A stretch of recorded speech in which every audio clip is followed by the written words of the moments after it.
Christine, how much does it hurt the WNBA when Caitlin Clark is out?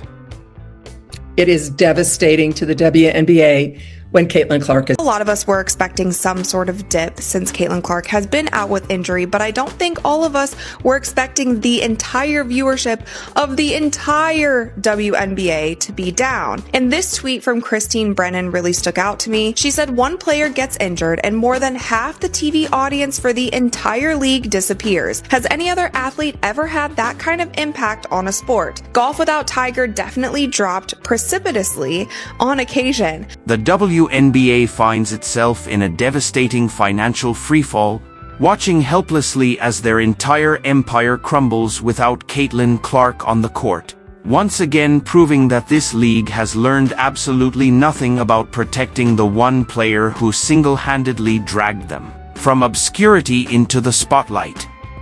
This is the story of how a league continues to... And the truth is the truth, and the data is there.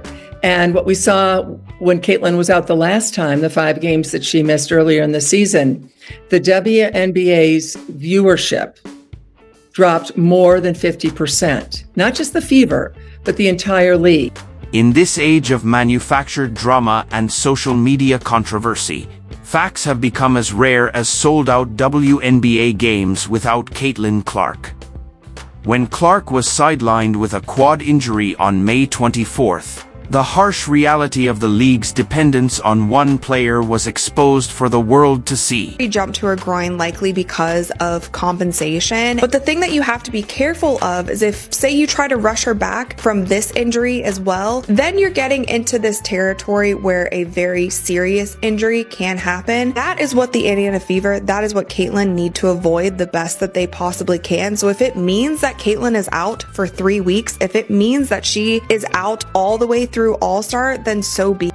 Nationally televised WNBA viewership plummeted by a staggering 55%, as games featuring the Indiana Fever saw a 53% drop in viewership, falling from an average of 1.81 million viewers when Clark played to just 847,000 without her. But here's where this story gets out. Clark went down. The WNBA ratings have dropped over 55% across the board. Hey, guess what, guys? The league is Caitlin Clark. The league is Caitlin Clark. She is the WNBA, guys. Sidelined with a left quad strain May 24th, national TV viewership has plunged since then 55%. Before the injury, the Fever, her team, were averaging 1.81 million viewers, almost 2 million. Since her injury, fewer than 850,000.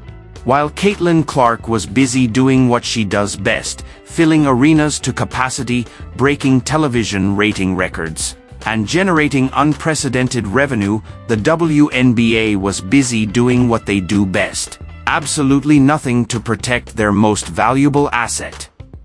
Because apparently, when you have a player who is single-handedly responsible for 26.5% of all WNBA news is alarming for the league, and it's alarming for the league because this is such a crucial year for the WNBA. At the end of this season, the WNBA will go into CBA negotiations. If negotiations go well, then every single player in the WNBA has a much better chance of making so much more in their next contract. And that's one thing when you start thinking about how many people stopped watching when Caitlin Clark got injured. A lot of people stopped watching because they are boycotting the WNBA. They don't want to give viewership to any other teams or any other players, whether they like other players on the team or not, because of how the media and the league itself has handled Caitlin Clark and how they have treated her.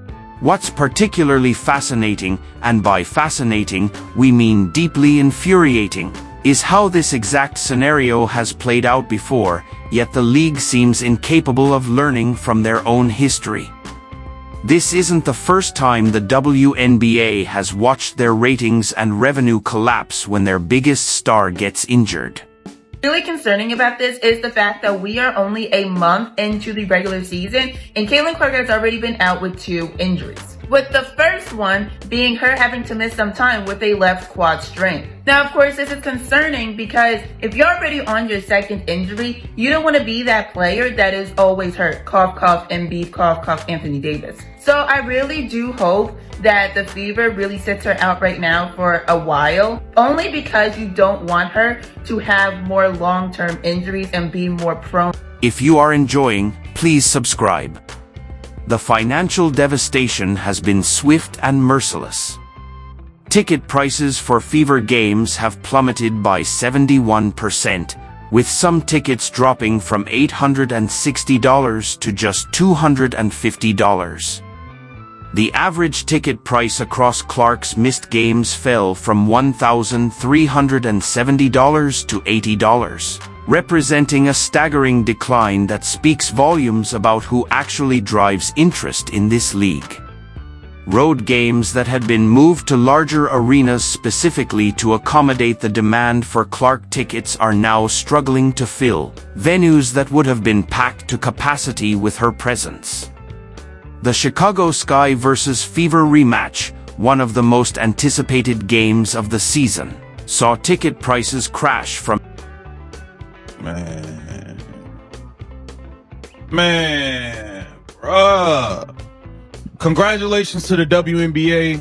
Your ratings are going to drop by 55 to 60% once again. I believe the WNBA. They've successfully broken Caitlin Clark. Christine Brennan, the veteran sports journalist whose upcoming book on her game, Caitlin Clark and the Revolution in Women's Sports, promises to expose the league's failures, has been one of the most vocal critics of the WNBA's handling of their star player. The WNBA continues to fail to meet the moment, Brennan wrote after yet another incident where Clark was targeted by opponents. People are watching as never before, and this is what they see. Brennan's criticism cuts to the heart of the matter. The league has data showing that Clark alone, As big a deal as Tiger was in men's golf, Keith, he did, and when he was gone, it affected the ratings, but nothing like that. And, Michael Jordan being out, maybe a 5 percentage points or something. Nothing like this. You can make a strong case, and I will make that case, and have that there is no one single athlete more important to his or her sport or tour or whatever the circuit is that they play on than Caitlin Clark is to the WNBA. the pattern has become as predictable as it is maddening. Clark gets fouled hard by opponents who seem more interested in making statements than playing basketball. Of the league's 30 flagrant fouls handed out in 2024, 5 were committed against Clark, with the Chicago Sky responsible for 80% of the flagrant fouls against her. When she responds to the physical play, she gets criticized for being too aggressive. When she doesn't respond, she gets criticized for being soft. It's a no-win situation that the league has created and refuses to address. Meanwhile, the financial impact continues to devastate not just the Fever but the entire WNBA ecosystem. I don't even know where to begin, man. I hope Caitlin Clark is okay. I want to know when this injury even happened, bro, because let's be serious here. She has the quad injury. Mind you, Caitlin Clark hadn't missed a game since she was like 19 years old, since she was like 18 in college or something.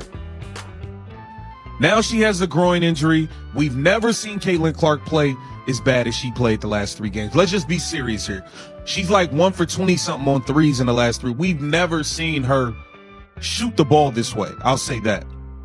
Has she been hurt and playing through this? The most damning aspect of this entire situation is that it was completely preventable. Clark came into the league as a humble rookie who repeatedly praised her teammates and deflected attention from herself. She handled criticism with remarkable grace and maturity for someone who was only 22 years old. The league could have embraced her, protected her, and used her popularity to elevate the entire sport. Instead, they allowed jealousy and petty politics to poison what should have been a celebration of women's basketball. The ripple effects of Clark's injury extend far beyond television ratings and ticket sales. Corporate sponsors who invested millions based on the Clark-driven growth are now questioning whether their investments were wise. This situation reveals a fundamental problem with... I admire about Caitlyn. She's a warrior. She's tough. You hear me? Bruh, you just don't see players. You don't see female basketball players like her. I'm sorry. I haven't seen a lot of female basketball players, like I said.